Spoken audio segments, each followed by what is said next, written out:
777 Charlie എന്ന സിനിമയെക്കുറിച്ചുള്ള എൻ്റെ അഭിപ്രായം എന്താണെന്ന് ചോദിച്ചാൽ എനിക്ക് വളരെയധികം ഇഷ്ടപ്പെട്ടു ബ്രോ. നിങ്ങൾക്കൊരു നായയുണ്ടെങ്കിൽ നിങ്ങൾക്കും ഇത് ഒരുപാട് ഇഷ്ടമാവും, ഇമോഷണലി കണക്റ്റ് ആവും.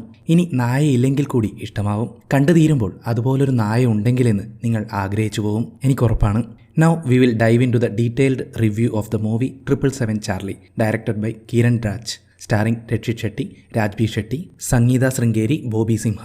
കഥയിലേക്ക് വന്നാൽ ഒരു ആക്സിഡന്റിൽ കുടുംബത്തെയും തൻ്റെ ജീവിതത്തിലെ സകല സന്തോഷങ്ങളെയും നഷ്ടപ്പെട്ട ധർമ്മ എന്ന ചെറുപ്പക്കാരൻ. താമസ സ്ഥലത്തോ ജോലി സ്ഥലത്തോ യാതൊരു സൗഹൃദങ്ങളുമില്ലാത്ത ധർമ്മയുടെ ജീവിതത്തിലേക്ക് ചാർലി എന്ന നായയുടെ കടന്നുവരവും തുടർന്നുണ്ടാകുന്ന സംഭവ വികാസങ്ങളുമാണ് സിനിമ പറയുന്നത്. Now coming to performances. നിരവധി കഥാപാത്രങ്ങൾ വന്നു പോകുന്നുണ്ടെങ്കിലും സിനിമ കൂടുതലും ഫോക്കസ് ചെയ്യുന്നത് ധർമ്മയെയും ചാർലിയെയും തന്നെയാണ്. Rakshit Shetty as Dharma, he just lived as Dharma.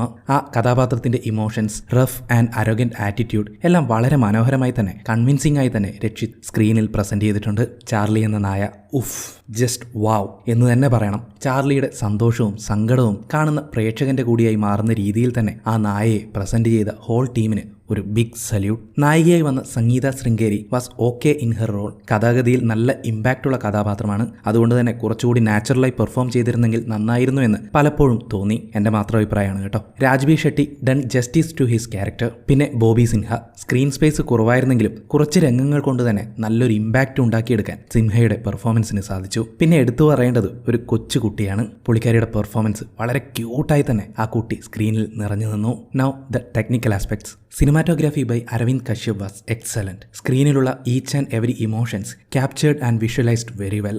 Editing by Pradeep Shetty was good. ചിത്രത്തിന്റെ മ്യൂസിക് വിഭാഗം കൈകാര്യം ചെയ്തിരിക്കുന്നത് നോബിൻ പോളാണ്. ബാക്ക്ഗ്രൗണ്ട് മ്യൂസിക് വളരെ നന്നായിരുന്നു. സ്ക്രീനിലുള്ള ഇമോഷൻസ് കൂടുതൽ എലവേറ്റ് ചെയ്ത് പ്രേക്ഷകരിലേക്ക് എത്തിക്കുന്നത് BGM വഹിച്ച പങ്ക് വളരെ വലുതാണ്. പാട്ടുകൾ ജസ്റ്റ് ഓക്കെ എന്നാണ് തോന്നിയത്, കുറച്ചുകൂടി നന്നായിട്ടൊക്കെ ചെയ്യാമായിരുന്നു. പിന്നെ അതുപോലെ എനിക്ക് മറ്റൊരു നെഗറ്റീവായിട്ട് തോന്നിയത് മലയാളം ഡബ്ബിംഗ് ആണ്. ചില ഭാഗത്തൊക്കെ ഓക്കെ ആയിരുന്നു, പക്ഷെ ചില ഭാഗത്തേക്ക് വരുമ്പോൾ ക്യാരക്ടറിന്റെ മുഖത്തുണ്ടാകുന്ന ഇമോഷൻസ് ആ ഡയലോഗിലൂടെ പുറത്തേക്ക് എത്തിക്കാൻ സാധിക്കുന്നുണ്ടായിരുന്നില്ല. Coming to writer director Kiran Raj. തന്റെ ആദ്യ സിനിമയാണെന്ന് കാണുന്ന പ്രേക്ഷകർ ഒരു തരത്തിലും ചിന്തിക്കാൻ അദ്ദേഹം ഇട നൽകിയിട്ടില്ല. ധർമ്മയുടെയും ചാർലിയുടെയും ഇമോഷൻസ് കാണുന്ന ഓരോ പ്രേക്ഷകരിലേക്കും എത്തിക്കുന്നതിൽ എഴുത്തുകാരനായും സംവിധായകനായും Kiran Raj വിജയിച്ചിട്ടുണ്ട്.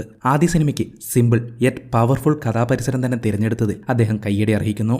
Final verdict. Feel good സിനിമകൾ ഇഷ്ടപ്പെടുന്നവർക്ക്, നായകളെ ഇഷ്ടപ്പെടുന്നവർക്ക് കുടുംബസമേതം തിയേറ്ററിൽ മനസ്സ് നിറഞ്ഞ് ആസ്വദിക്കാൻ പറ്റിയൊരു സിനിമയാണ് 777 Charlie. You won't be disappointed. കണ്ടിട്ട് തീർച്ചയായും നിങ്ങളുടെ അഭിപ്രായം പറയുക.